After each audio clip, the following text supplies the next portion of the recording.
అంటే మీరు చెప్పినట్లు స్మృతి మందన గురించి మాట్లాడుతున్నారు కాబట్టి లాభాతో స్కెచ్ వేయాలని దక్షిణాఫ్రికా ఇప్పుడు వ్యూహంగా ఉంది కాబట్టి సో ఆమె ఎలాంటి ఆట తీరును ప్రదర్శించాలి అంటారు? అంటే లారా అయితే she'll be the critical factor అండి. అంటే వెంకటేష్ గారు అన్నట్టు both captains are in form, captains will pave the way. Captain గానే గుడ్ నాక్ కొడితే అందరి ప్లేస్లో ఆటోమేటిక్గా మీకు డౌన్ ద లైన్ అందరికీ కాన్ఫిడెన్స్ వచ్చేస్తుందండి. బట్ మనకున్న అడ్వాంటేజ్ ఏంటంటే Smriti being the highest run getter, so మనకు ఒక ఆల్టర్నేటివ్ గుడ్ బ్యాట్స్మెన్ కనిపిస్తుంది మనకి.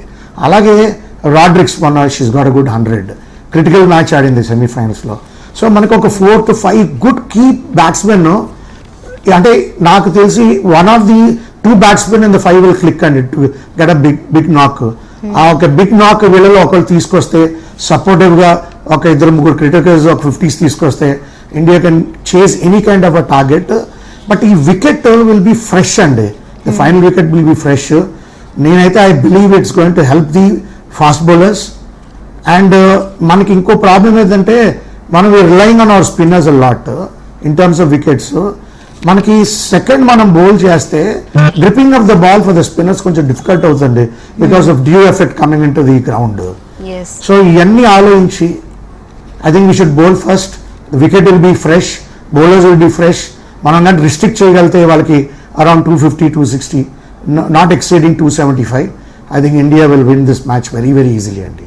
ఎస్ వెంకటేష్ గారు మీరేం చెప్తారు? టాస్ గెలిస్తే విజయ్ మోహన్ గారు చెప్పినట్టు బౌలింగ్ తీసుకుంటే బెటర్ అంటారా? ఇందాక చెప్పినట్టు డ్యూ ఫ్యాక్టర్ ఉంటది కాబట్టి సెకండ్ బౌలింగ్ చేయడం కొంచెం ఇబ్బంది అయ్యే పరిస్థితి ఉంటది.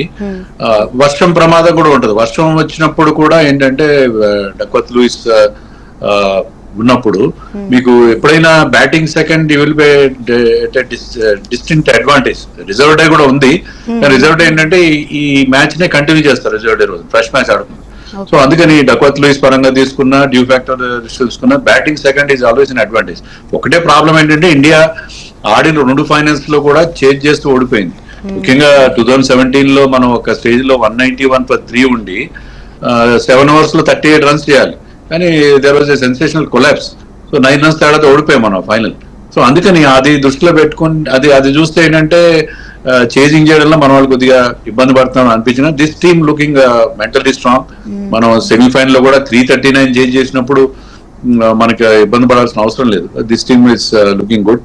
So it is always better to bat second ఇప్పుడున్న కండిషన్స్ పరంగా చూసుకుంటే. లేకపోతే మామూలుగా మనం జనరల్లీ స్పీకింగ్ బిగ్ ఫైనల్స్ లో చిన్న స్కోర్ అనేది చేంజ్ చేయడానికి కొంచెం ప్రెషర్ ఉంటుంది, ఎందుకంటే మీకు ఆ కప్ కళ్ళ ముందు కనిపిస్తుంటది. సో దానివల్ల ప్రెషర్ ఉంటుంది. కానీ ఇప్పుడున్న కండిషన్స్ ప్రకారం వర్షం వచ్చినా డ్యూ ఫ్యాక్టర్ ఉన్నా it's better to bat first అన్న, బెటర్ టు బౌల్ ఫస్ట్ అన్న. అదే విధంగా భారత్ ఫేస్ అటాక్ కాస్త బలహీనంగా ఉందన్న చర్చ కూడా నడుస్తుంది. దీని మీద ఏమంటారు మీరు? పర్లేదండి, మన ఫేస్ అటాక్ అంత ఏం లేదు. క్రాంతి గౌడ్ ఏంటంటే she's bowling some good balls, wicket taking deliveries ఉన్నాయి, కొన్నిసార్లు she's leaking runs. Renuka is very good. Renuka is basically swing bowler. So new ball to she is very good. And Amanjot old ball to manchi bowling చేస్తుంది. So పర్లేదు. మన అంటే spinners మన strong point. Deepti కానీ Sricharani and Radha Yadav మన strong point స్పిన్నర్సే, కానీ pacers కూడా బాగానే బౌలింగ్ చేస్తుంది. మనకి ఒక అడ్వాంటేజ్ అంటే we have got 6 bowling options. 6 bowling options ఉన్నాయి కాబట్టి వీళ్ళలో ఎవరైనా కాస్త హాఫ్ డే ఉంటే others can cover it up. So ఆ రకంగా మనకి అడ్వాంటేజ్ ఉంది. 6 bowling ఆప్షన్స్ తో మనం వెళ్తున్నాం కాబట్టి. దీప్తి శర్మ లాంటి ఆల్రౌండర్ ఉన్నాయి, అమన్జోత్ కూడా ఆల్రౌండర్. సో 2 ఆల్రౌండర్స్ ఉన్నారు కాబట్టి we have that luxury of 6 bowling options. ఇందాక మనకి విజయమోహన్ గారు చెప్పినట్టుగా మన ప్రాబ్లం ఏరియా ఏంటంటే ఫీల్డింగ్, గ్రౌండ్ ఫీల్డింగ్ సరిగ్గా లేదు. అట్ ది సేమ్ టైం మనం క్యాచ్లు వదిలేస్తాం. క్యాచ్లు వదిలేయడం చాలా ఇబ్బంది. ఈవెన్ మనం చూడండి సెమీఫైనల్లో వాళ్ళ captain with gloves Alyssa Healy catch వదిలేసింది, జమీమా క్యాచ్ వదిలేసింది. ఆ క్యాచ్ పట్టుంటే మ్యాచ్ మరో రకం ఉండేదేమో. మనం కూడా 2-3 క్యాచ్లు ఇంపార్టెంట్ క్యాచ్లు వదిలేసాం ఆ మ్యాచ్ లో. So catching has to be improved. Bowling విషయంలో నాకు అంత పెద్ద బెంగ లేదు. క్యాచింగ్ అండ్ ఫీల్డింగ్ విషయంలోనే India that is the only area where lot of improvement is required. మొన్న కూడా ఈ సోషల్ మీడియా ఇదే చర్చ జరుగుతుందండి. ఆస్ట్రేలియా వాళ్ళు 2 క్యాచ్లు మిస్ చేయటం వల్లే జమీమా ఈ రేంజ్ లో స్కోర్ చేయగలిగింది అన్న చర్చ జరుగుతుంది. అంటే లక్ కూడా ఉందేమో అని అనిపిస్తుంది. ఫార్చ్యూన్ ఫేవర్స్ ది బ్రేవ్ అండి. ఎప్పుడైతే మీరు ఒక సాహసంగా చేస్తున్నప్పుడు మీకు లక్ కూడా కలిసి వస్తుంది. రైట్, థ్యాంక్ యూ అండి. వెదర్ కండిషన్ కూడా చాలా వర్స్ట్గా ఉంది అంటున్నారు, మరి ఏం జరిగిద్ది ఏంటో చూద్దాము. థ్యాంక్ యూ సో మచ్ అండి వెంకటేష్ గారు, విజయమోహన్ గారు.